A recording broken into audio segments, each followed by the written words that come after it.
So today I'm going to be making my favorite smoothie, and the products that I'm using of Amy Meyer's MD are the vanilla bean paleo protein powder and the immune boosting powder, because 'tis the season these days.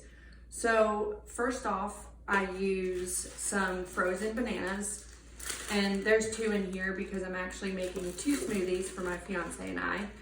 And I do them frozen because that makes them a lot creamier, or it makes the smoothie a lot creamier.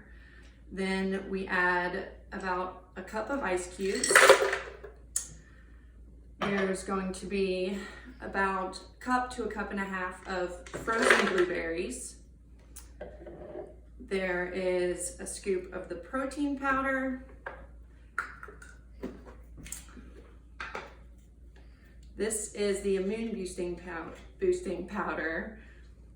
Then I pour a cup of non-dairy milk. You can also use regular milk if you'd like.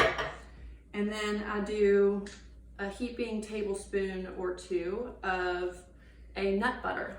This one is actually a mix of various nuts. It has almonds, cashews, pumpkin seeds, chia seeds, and flax seeds in it. So even more protein.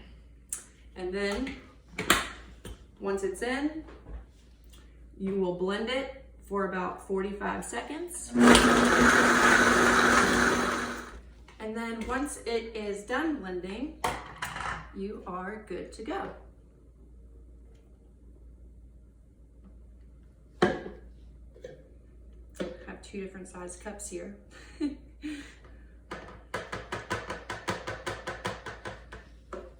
Enjoy.